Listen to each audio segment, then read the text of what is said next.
was the year 543 after Christ when Emperor Justinian, reputed by historians as the last real Roman emperor, was on the brink of making a decision which was to affect hardly all Christianity, entering all true Christians of the future into a major problem.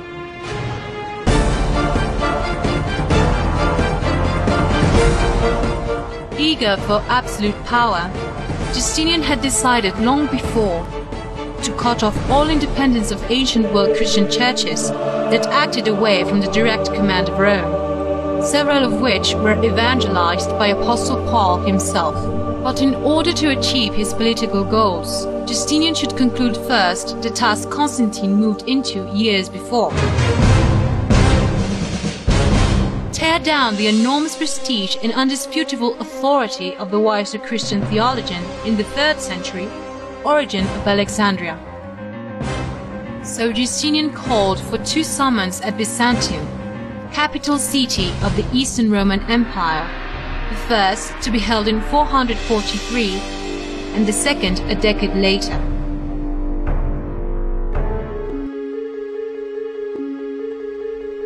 Such summons had the objective to end, once and for all, the revolt of the non-Roman Christian churches that refused to accept the despotic Roman emperor as their supreme authority. Although the official reason was to discuss the so-called 3 chapters of the dissenting churches, considered by Justinian as rebels and heretics, for having as their top moral authority the beloved and well-respected Origen, father of the primal church.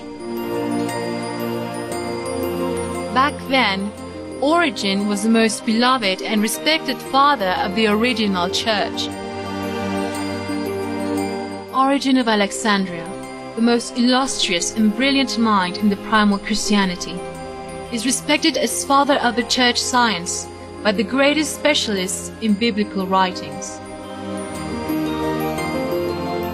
In the opinion of Jerome, the famous theologian who translated the Vulgata Bible, Origen was the church's biggest master after the apostles, even at the same level of Paul. Saint Gregory of Nyssa described him as the prince of Christian erudition in the 3rd century. Desiderius Erasmus of Rotterdam, who set up the doctrinal foundations for Protestant Bibles, clearly stated that Origen was to open the inspirational sources of theology. Nevertheless, Justinian was not the first Roman emperor to attempt the whole control of Christianity.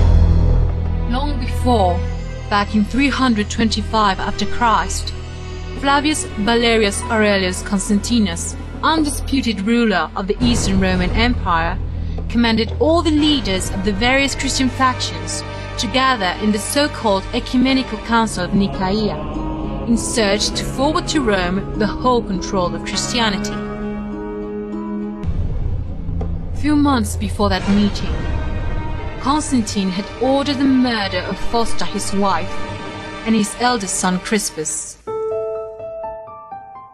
Due to the domineering advance of Christianity, boosted by its many martyrs and true believers, the clever Constantine pretended his conversion to the new religion, using a mythological phenomenon which he displayed as a miracle before the unaware people, so to defeat his opponent Maxentius, although he remained as a deep-hearted pagan until his death, as historians and Bible scholars had proved. To some religious leaders who accepted to become his allies, Constantine offered to use all his imperial power for their good, if they only agreed on an only creed to unfailing support the Roman emperor. Decisions made at this council drove to the formal creation of the Roman Catholic Church, that formed a part of the Roman imperial state. A little while after, were revised and printed the Bible books, especially those of the New Testament, to fit them into the political understandings of the Nicene Council and to Constantine imperial needs. Writings came and went, with the purpose of satisfying the particular interests of Constantine's accomplices. Thus, to enforce the undisputable and absolute unity around Rome, then emerged the dogma, as the authoritarian and arbitrary imposition of an inarguable belief, above any evidence or truth on the contrary. For centuries, popes should be Romans, and any belief that collides against a new dogmatic creed would be dismissed, chased and annihilated without any mercy. The role played by Justinian and his wife Theodora would be final to achieve such a mundane objective: the absolute power.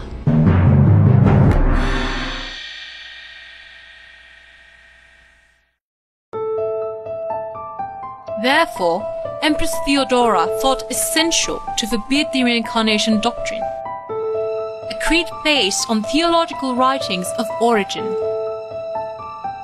She convinced Justinian to support her and altogether triggered a political hunt against those believers who were the most amidst Christian groups, to finally throw away that belief.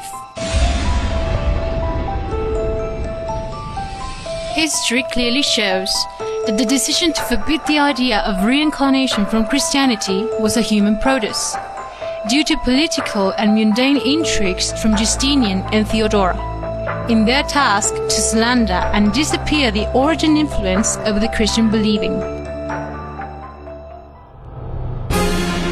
So Justinian convened the Second Constantinople Council, excluding all dissenting bishops and gathering only those who silently obeyed, by personal interest or fear, the emperor's commands. Once acquainted of the real agenda of the Roman emperor, Pope Vigilius, then the main religious authority, who was an admirer and faithful follower of Origen's theological analysis, decided not to attend the tendentious council, although being in Constantinople. So Justinian had to preside the summing opening, given the absence of the rebellious pope. Enraged, Justinian sent to jail, tortured, and threatened Pope Vigilius with death, as retaliation for his refusal to admit the conclusions of such a controlled council, even under the menace to his own life. Finally, the Pope had to give up when General Belisarius, executioner of the massive killing at the Constantinople racetrack, where more than 30,000 men were killed in just one day, advised the Pope that Emperor Justinian was about to slaughter all Christians who disobeyed the council dictums.